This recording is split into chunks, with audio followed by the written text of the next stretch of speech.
안녕하세요. 김태훈 목사입니다. 뚜벅뚜벅 메시지. 오늘은 요한복음 18번째, 이끌림을 받은 사람, 이끌림을 받은 사람.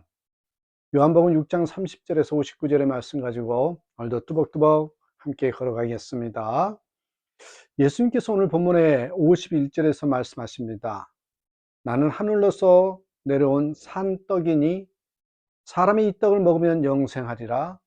나의 줄 떡은 곧 세상의 생명을 위한 내 살이로라.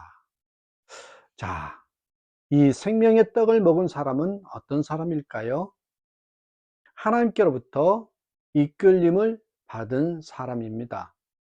저는 이 표현이 너무 좋습니다. 44절에 말씀하시기를 나를 보내신 아버지께서 이끌지 아니하면 아무라도 내게 올 수 없으니 오늘 그를 내가 마지막 날에 다시 살리리라.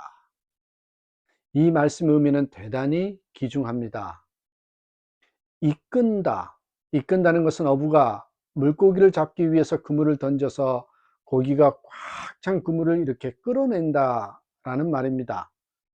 그물 속의 물고기를 어부가 하나도 놓치지 않고 다 끌어내는 것 같이 예수님께서 하나도 놓치지 않고 아버지께서 이끌어내신 자를 구원에 이르게 하신다라는 의미입니다. 여러분이 얼마나 감사하고 감격스러운 일입니까? 나 같은 죄인을 그 크신 하나님, 그 거룩하신 하나님께서 이끄셔서 하나님의 자녀를 삼으셨습니다. 이 크신 은혜를 힘입은 우리들은 그렇다면 어떻게 해야 되겠습니까? 이 생명의 떡을 먹은 사람은 다시 말해 어떻게 살아야 되느냐는 거죠. 먼저 여러분 은혜에 감사하며 살아야 되겠죠. 은혜에 감사해야 됩니다. 구원의 은혜는 너무나 크기에 우리가 실감하지 못할 때가 많습니다. 인간의 이성으로는 깨달을 수가 없습니다. 2차 대전 직후에 항생약품이 개발되었습니다. 이 약은 상당히 귀한 약이어서 보통 사람들은 구할 수가 없었지요. 중국 상하이, 중국 상해의 위생병원에 선교사로 가 있던 밀러 박사가 하루는 허름한 행상을 하는 한 중국인이 찾아와서 진찰을 받게 되었어요. 이 사람을 진찰한 밀러 박사는 이 중국인이 이렇게 중병에 걸려 있어서 새로 발명한 항생제를 사용하지 않으면 살 길이 없음을 알게 되었습니다. 밀러 박사는 고민에 빠졌습니다. 죽어가는 이 환자를 그냥 놔둘 수는 없고 약을 사용하자니 그 값을 치를 만한 형편이 못 되는 것 같고, 고민하던 밀러 박사는 자신의 봉급에서 약값을 대신 갚아주기로 하고 조지하여 그 중국인에게 주었습니다.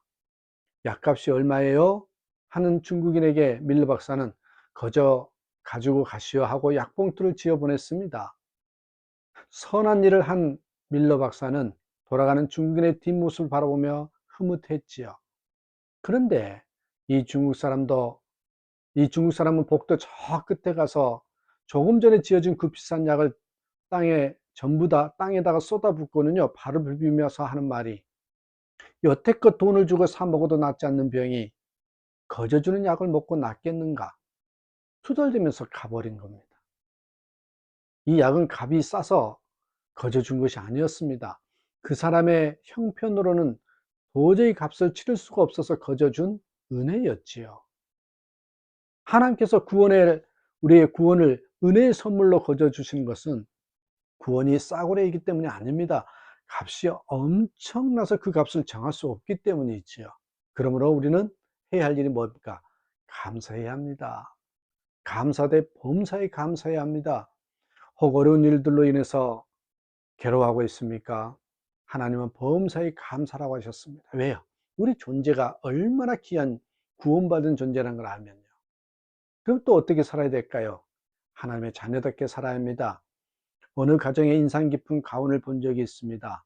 답게 살자라는 것이었어요. 아버지는 아버지답게 살고 어머니는 어머니답게 살고 자녀는 자녀답게 살아간다면 그 가정에는 행복이 가득할 것이다 라는 거죠.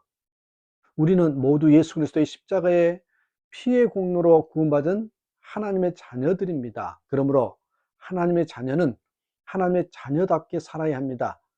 하나님의 자녀답게 살아간다는 게 무엇일까요? 삶의 목적이 분명한 삶입니다. 그것은 다름 아닌 하나님의 영광을 위해서 살아가는 것이죠. 이사야 43장 7절 말씀 한번 깊이 명심해야 합니다. 무릇 내 이름으로 일컫는 자 곧 내가 내 영광을 위하여 창조한 자를 오게 하라. 그들을 내가 지었고 만들었느니라. 우리가 어떤 직업에 종사든 삶의 목적은 하나님, 오직 하나님께 영광 돌리는 겁니다. 하나님을 기쁘시게 하는 겁니다. 이러한 성도에게 하나님의 은총이 임하게 되는 것이죠. 구약 성경에 나오는 에녹이라는 사람은 죽지 않고 하늘나라로 올라갔습니다. 히브리서 11장 5절에 에녹에 대해서 기록하기를 믿음으로 에녹은 죽음을 보지 않고 옮기었으니 하나님의 저를 옮기심으로 다시 보이지 아니하니라. 저는 옮기우기 전에 하나님을 기쁘시게 하는 자라 하는 증거를 받았느니라. 하나님을 기쁘시게 하는 일에 삶의 초점을 맞춰 살아간 에녹에게 하나님은 그에게 더 큰 기쁨을 주셨습니다. 하나님의 영광을 위해 살아간 사람에게 하나님은 그에게 영광의 날을 주시는 것입니다. 그러므로 갈라디아서 6장 7절에 말씀하시기를 사람은 무엇으로 심든지 그대로 거두리라. 심고 거둔 것이 식물에만 해당되는 것이 아닙니다.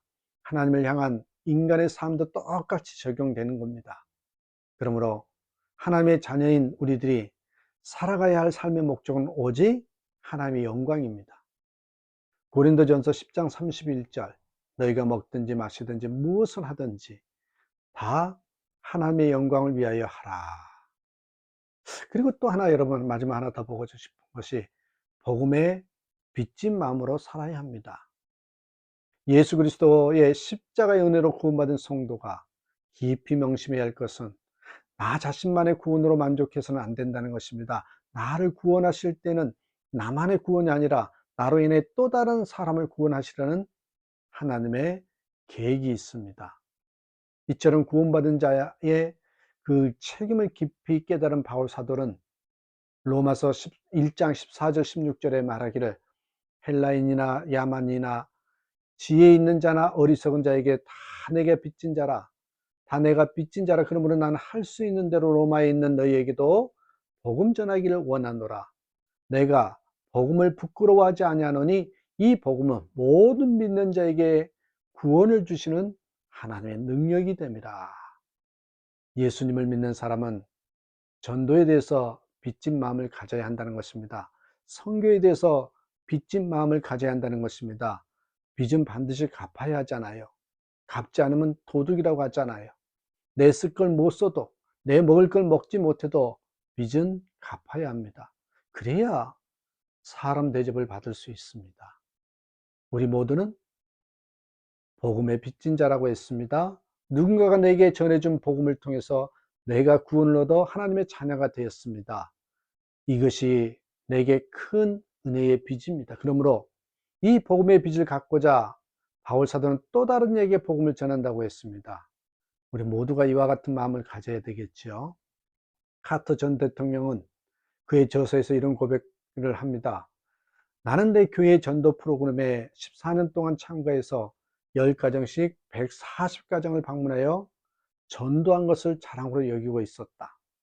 그러나 1966년 내가 주지사에 입후보하고 선거운동 3개월 동안에 악수를 나눈 사람은 약 30만 명에 달한다. 나는 나를 위해서는 3개월 사이에 30만 명을 만나보고 하나님을 위해서는 14년 동안 겨우 140가정에게 복음을 전한 것을 심히 부끄럽게 생각한다. 말씀을 마치겠습니다. 예수님은 우리를 구원하셔서 하나님의 자녀 삼으시고자 하늘나라로부터 이 세상에 사람의 몸으로 오셨습니다. 우리를 구원하시고자 우리들의 죄를 대신하여 십자가에 못 박혀 돌아가심으로 생명의 떡이 되셨습니다. 이 고귀한 은혜로 우리가 구원받아 하나님의 자녀가 되었지요. 이 큰 은혜를 입은 우리들은 어떻게 살아야 한다고요? 늘 하나님의 은혜에 감사하면서 살아야 되고요. 하나님의 자녀답게 하나님의 영광을 위해서 살아야 되고 복음의 빚진 마음으로 살아야 한다는 것입니다. 이게 마땅한 구원받은 자의 도리랍니다. 이러한 삶이 하나님께 사랑받는 길이고 또한 내 삶이 보람되고 아름답게 하는 지혜라는 거 잊지 마시고 늘 이런 삶을 살아가는 저와 여러분 되시기를 주님의 이름으로 축복합니다. 감사합니다.